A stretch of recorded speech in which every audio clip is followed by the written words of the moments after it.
begrijp mijn kamer, och det går till mig. Ole oda kamra dukhalia, hai niye achhi Norwegian lakdi. Ole kya rehna tha main jajit bhi dil marji. Main aale wale din kya koi oothe ko si nahi si. Main tui te beh gaya, sama soch ke odi sharab pee ke. Assi 2 baje tak galan keetiyan, fir ਉਹਨੇ kya saun da sama ho gaya. Pues tenemos a Ramón Lobo a una hora menos, geográficamente, no intelectualmente, porque estás Ramón, en Tenerife, buenos días. Buenos días, y ahora sé qué significa eso de una hora menos. Una hora lo menos mucho de que sueño. duele, ¿no? Pero bueno, tampoco tendrás jet lag en una hora, ¿no? No, aunque no creas, anoche estaba cansado. Aquí estoy en la Feria del Libro de Tenerife y me llevó la sorpresa que ya está la segunda edición del libro, con lo cual muy bien. Anda, mira, ¿eso significa cuántos ejemplares? No lo sabes, ¿no?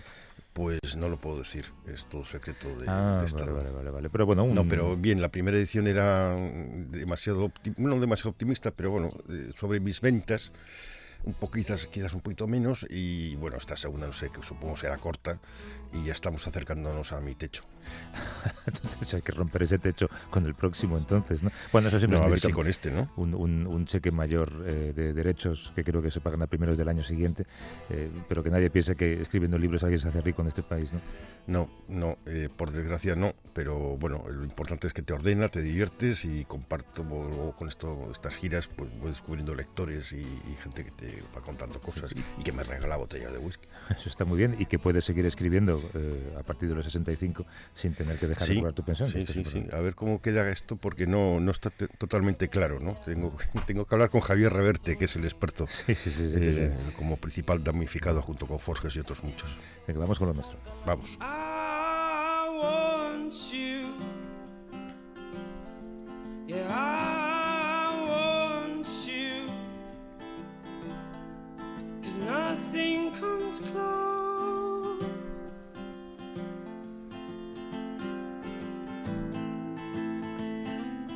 Hoy, a poco menos de una hora de que abran las urnas, todas las miradas puestas también en Europa, elecciones al Parlamento Europeo que se celebran del 23 al 26 de mayo en los 28 países miembros.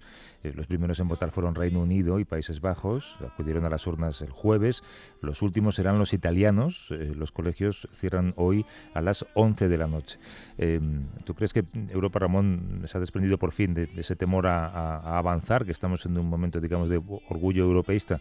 No, por desgracia estamos en un momento de grave crisis, con el Brexit ahí pendiente, a ver qué pasa también en el Reino Unido, qué tipo de líder eligen. El 31 de octubre es teóricamente la fecha. Estamos con un Macron en la baja, como contábamos el otro día, con una Merkel que está de salida, con el temor que suban los partidos xenófobos en casi todos los países europeos. O sea, nos podemos encontrar con un parlamento difícil. Hoy querías poner la lupa en el Partido Verde alemán. ¿Por qué? Sí, porque hay dos izquierdas, ¿no? La izquierda socialdemócrata, que es muy variada según los países. En unos países ha ido más hacia el centro, digamos, más liberal, mientras que la derecha ha ido comprando cosas de la extrema derecha, sobre todo en inmigración, y ha quedado un espacio inmenso ahí en la izquierda que la izquierda postcomunista no termina de saber ocupar. Y los verdes alemanes y los verdes austriacos y los británicos están teniendo muy buenos resultados, y quizás esa izquierda verde, ecologista, feminista conecta mucho con la calle, con estos jóvenes que salieron el otro día a manifestarse, y esa es quizás una esperanza para la izquierda. Y después Alemania, tenemos una segunda cosa: Merkel está de salida. Saludamos a Ana Carvajosa, que es corresponsal del País en Berlín. ¿Cómo estás, Ana? Buenos días. Hola, buenos días. El interés del electorado alemán por estos comicios, aparentemente, por lo que hemos leído, es mayor que nunca. Ese interés lo ha suscitado el ascenso de los ecologistas, en parte. ¿Cómo lo explicas, ese éxito de los verdes en ese país? Bueno, en parte un poco lo que decía Ramón, ¿no? Que ellos han sabido conectar muy bien con las preocupaciones actuales y con la gente más joven. También aquí hay un tema muy generacional y campo-ciudad. Son gente joven y urbanita fundamentalmente, ¿no? Pero aquí las encuestas te dicen que la primera preocupación en las europeas es el cambio climático y la biodiversidad, los temas ambientales, ¿no? Y entonces, evidentemente, ellos están ahí en primera línea. Pero además, o sea, es un partido que ha conseguido presentar ahora unos líderes que son muy creíbles, son muy carismáticos, y que además han abandonado las peleas personales que han podido tener en otra época, ¿no? Y entonces se presentan al público como gente así sensata, o por lo menos eso dicen también las encuestas, que además están muy dispuestas al pacto, ¿no? Y a hacer política. Entonces, bueno, lo demostraron en los meses estos de formación de gobierno que hubo después de las elecciones de 2017. Ellos salieron como los grandes triunfadores, al final no entraron en el gobierno, pero demostraron que estaban dispuestos a pactar, ¿no? En un mundo en el que la izquierda siempre tiende a estar fragmentada, ¿tú crees que los verdes pueden pasar a ocupar espacios en lugar de abrir más huecos? Yo creo que sí, porque además es lo que ellos quieren, ¿no? Aquí se dice el verde es el nuevo rojo. Y de hecho, bueno, pues en las encuestas están en segundo lugar después de los conservadores de Merkel, desplazando a los socialdemócratas, ¿no? Al SPD. Desde luego, hombre, ya gobiernan en estados federados aquí, o sea, no es ninguna novedad, y han gobernado en el pasado también en el federal. Pero bueno, ahora tienen una fuerza inédita, o sea, van como un tiro a ver qué pasa hoy, ¿no? Pero van muy fuerte. Y los democristianos, las encuestas no son muy favorables después de las elecciones en Baviera, que fueron un desastre absoluto, ¿no? Sí, bueno, o sea, los dos partidos del gobierno, lo que aquí se llama la Gran Coalición, que es el centro-derecha de Merkel y los socialdemócratas, parece que los dos van a perder bastantes apoyos en estas elecciones. Y como decías, la CDU, el partido de Merkel, se encuentra inmersa en una transición porque Merkel se va en 2021 a más tardar. Digo a más tardar porque aquí la rumorología es intensísima, ¿no? De que se va a ir antes. De hecho, la semana pasada entrevisté a su potencial sucesora, Annegret Kramp-Karrenbauer, y dice, mira, lo voy a explicar muy gráficamente. Yo no me levanto todos los días con una sierra camino a la Cancillería a cerrarle la silla a Merkel. Bueno, igual no de momento, pero bueno, hay mucho movimiento. Y lo que pase hoy en estas elecciones, y cómo quede la CDU también, porque además aquí hay municipales hoy, y se vota en el estado de Bremen, que es un bastión de la socialdemocracia. Desde hace 70 años gobierna el SPD y puede caer. Si cae, terremoto político otra vez. O sea, está todo aquí, bueno, hay una cierta sensación de inestabilidad, ¿no? Que igual luego no pasa nada, pero bueno, estamos viendo. Bueno, y luego un recuento muy interesante también, Ana, por saber lo que haría o lo que ganará la alternativa para Alemania, el AfD, que deberían ser, o deberíamos llamarlos algo así como los Germanexits, o no sé si tenéis una palabra para esto, ¿no? Pero son los que abogan también sí, por destruir. El Dexit. Exacto. Sí, bueno, ellos coquetearon un poco con la idea del Dexit, pero vieron que aquí no funciona mucho, porque hay un fuerte europeísmo y que con eso no iban a ganar, ¿no? Que la sociedad alemana no está preparada para eso. Lo que pasa con AfD, bueno, las encuestas les dan como un 12%, o sea, se mantendrían. Lo que pasa que, bueno, mucha gente que les vota, no dice que les vota porque aquí el estigma es muy fuerte, ¿no? No sabemos. Pero la realidad es que todo el escándalo de la extrema derecha en Austria, el FPO, el Ibiza-Gate, que, bueno, pillaron al líder de la extrema derecha austríaca ahí en una casa en Ibiza bebiendo y repartiendo contratos públicos con una gente rusa. Antes de sí. Pues aquí esto ha hecho mucho daño, ¿no? Porque la extrema derecha austríaca era un poco los que habían llegado, ¿no? Los que lo habían conseguido, un modelo. Y entonces, bueno, hay mucha expectación a ver qué impacto va a tener esto en la extrema derecha alemana, que en cualquier caso ellos se lo juegan todo al otoño, que hay aquí 3 elecciones regionales en el este, que es donde ellos son muy fuertes y donde esperan pegar el golpe, ¿no? O sea que, bueno, la importancia es relativa para ellos en estas elecciones. Oye, pues muchas gracias, Ana Carvajosa. No sé si has madrugado, o al menos no tanto como Ramón, que está en una hora menos que nosotros, pero gracias por conversar un rato. Corresponsal del País en Berlín. Un beso. Muy bien, un beso, chao. Hasta luego. Por cierto, no hemos comentado lo de la salida de Theresa May, Ramón. A mí me llama la atención que la anuncie justo para después de la visita de Donald Trump, para poder todavía ser primer ministra en esos actos. Yo la anunciaría para justo antes, y así no tener que encontrarme con él, ¿no? Parece el final de un largo castigo. A mí, sinceramente, me cae bien Theresa May. Creo que lo ha hecho muy mal, pero hay que reconocer que lo tenía dificilísimo y su partido está llena de tiburones, de machos alfa, y la verdad es que ha hecho un papel difícil. Y el que venga, espero que no sea Boris Johnson, porque si no nos vamos a reír un montón. Bueno, nos vamos a reír muy poco. Veremos qué pasa. Yo creo que Boris Johnson ha sacado la espada demasiado pronto. Hay un dicho en Inglaterra que es: quien desenvaina la espada no ciñe la corona. Pues significa mucho en esa carrera para la que hay tantos postulados ya, porque no solamente Boris Johnson, tendrá que darse rodazos con 4 o 5. Un par de meses hasta que se resuelva esto. Hoy, el domingo pasado, dedicamos parte de este espacio al brote de ébola en República Democrática del Congo. Hoy quería detenerme unos minutos en otro país africano, que es la República Centroafricana, por ser el escenario de una noticia muy triste y que ha pasado casi inadvertida. La misionera española, Inés Nieves Sancho, fue encontrada muerta el lunes pasado en la aldea de Nola, al suroeste del país. El cuerpo estaba decapitado cuando se encontró. Tenía 77 años, llevaba 23, cuidando de los más pobres. De hecho, se dedicaba a enseñar costura a las mujeres, que en su mayoría eran madres solteras. Es un crimen del que me imagino que no hay responsables ni posibilidad de encontrarlos, ¿no, Ramón? Supongo que al final encontrarán algo. Se habla de saqueadores. A veces en este tipo de crímenes son gente que está bastante más próxima. A mí me merece un enorme respeto estos religiosos y religiosas que están en África durante años trabajando. Muchos de ellos, la mayoría, se han dejado un poco la religión aparte. La religión es que ellos ayudan, no están evangelizando como se hacía en el siglo XIX, principios del XX, están ayudando a la gente. Y muchos de ellos tienen graves crisis personales, porque hoy, claro, esta mujer llevaba 23 años en República Centroafricana, que es el segundo país más pobre del mundo. Algunas veces ellos se cuestionan qué hago aquí y qué beneficia a la gente, ¿no? ¿Y qué hace Dios aquí? Porque no hace nada por ellos, ¿no? Claro, bueno, yo una vez con Chema Caballero en Sierra Leona, cuando todavía era misionero, me dice, bueno, es que ¿dónde está Dios? Digo, bueno, yo no te puedo ayudar porque yo no le conozco, pero quizás aquí lo importante es que estés tú, ¿no?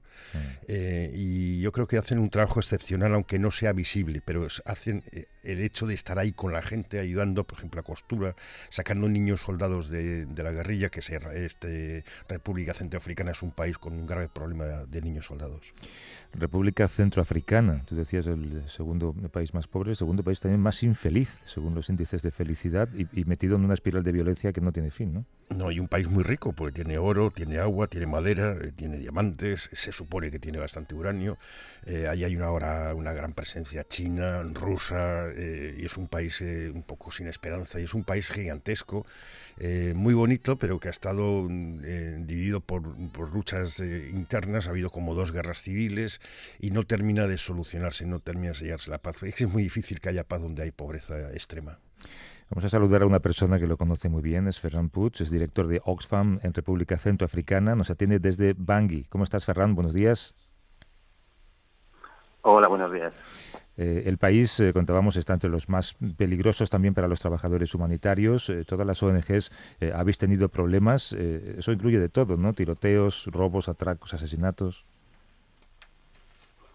Sí, un poco de todo. Al final es un contexto con mucha violencia, muchas armas, pues lógicamente está sin riesgo, ¿no? Es una población que sufre sin tregua. Según las últimas estadísticas, 1 de cada 4 personas ha tenido que dejar su hogar por el conflicto, y más de la mitad de la población necesita ayuda como la vuestra para sobrevivir, ayuda humanitaria. Pero claro, si no se puede garantizar un mínimo de seguridad, vosotros lo tenéis cada vez más complicado. Sí, uno de los grandes problemas que tenemos es el acceso a estas personas, ¿eh? Pues como tú decías, hay 2.900.000 personas, sobre un total de un país que no llega a los 5 millones, que necesitan esta ayuda humanitaria, y algunos están en zonas muy remotas, controladas por las milicias armadas, que sí que no tienen demasiado control interno tampoco, ¿no? Cada año la ONU pide dinero, pide fondos de ayuda para poder ayudar a la gente. Estamos ante una emergencia, lo hace siempre que los países lo necesitan, ¿no? Pero este año solo ha recaudado un 28% de lo pedido. Es una crisis olvidada. Y cada año estamos un poco igual. cada año estamos en estos niveles o a veces incluso menos, ¿no? Son de estas crisis que a veces la gente ni conoce. Te preguntan, le dices, ¿dónde estás? En República Centroafricana. ¿Dónde? Y que eso es un país. Entonces, y eso pasa a nivel población general, pero al final también los políticos escuchan a la población, ¿no? Con lo cual tampoco sabe muy bien dónde está este país, ¿no? Y esta crisis. Además tenéis un problema también gravísimo, que es el de los campos de desplazados, que surgen de la noche a la mañana, y ahí, claro, hay problemas básicos, ¿no? Supongo, de agua potable, de letrinas, de limpieza. Uh-huh. Sí, en efecto. Realmente el país está lleno de diferentes campos de desplazados. Nosotros estamos apoyando en Bria un campo de desplazados con 50.000 personas, a los que estamos proveyendo de agua y ayudando también con las letrinas, saneamiento, todo lo que es acceso a alimentos y todo esto. Son campos desplazados. Este es el más grande del país, pero también estamos en otro en la ciudad de Batangafo con 25.000 personas más o menos. Y eso ocurre pues en muchos sitios del país, ¿no? Porque donde hay un par de milicias, un poco que no se entienden entre ellas, al final cualquier conflicto te puede llevar a que un campo de desplazados te lo queman de un día para otro. ¿Qué parte del territorio está en manos de grupos armados, Ferran?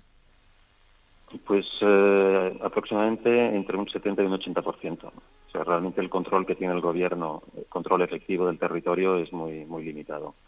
Y básicamente, más que del gobierno, es de la misión de Naciones Unidas, ¿no? Que llamamos la MINUSCA, ¿no? Que tiene aquí unos 10.000 elementos armados para intentar controlar el país. Pero claro, es un país que es de la medida de Francia, con lo cual es complicado. Claro, no, iba a decir que además, paradójicamente, no hubo un acuerdo de paz hace 2 o 3 meses con los grupos armados. Sí, hay un acuerdo de paz, que fue una sorpresa para todos.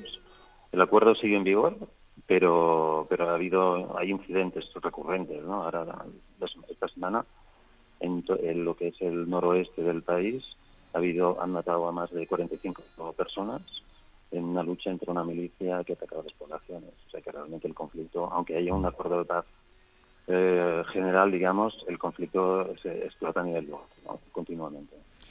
Ferran Puig, que es director de Oxfam en República Centroafricana, acaban de poner en marcha un sistema para dar agua potable a 50.000 personas en la localidad de Bria.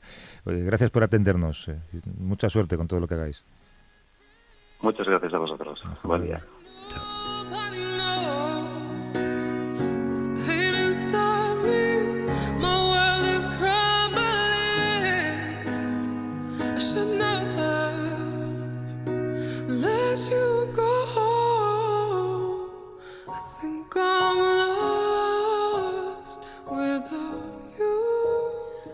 Pues algún día, Ramón, tenemos que traer al estudio bueno, puede ser Chema perfectamente, pero alguien para hablar de religión y ayuda, ¿no? De las dudas espirituales que tienen que plantearse todos aquellos que se dedican a esto.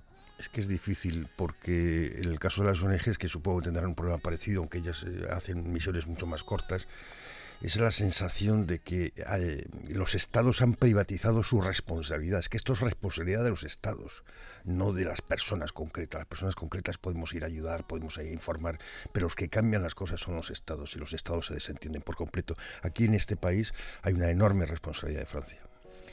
Ramón Lobo, desde Tenerife, descansa un poco, que ahora tendrás jet lag a la vuelta también, ¿no? Y hay que votar, ¿eh? Yo he votado, voté por correo, bueno, por primera vez en mi vida. ¿Estás seguro de que cuenta? Espero. Hasta luego. Chao.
A vivir que son 2 días. Javier del Pino.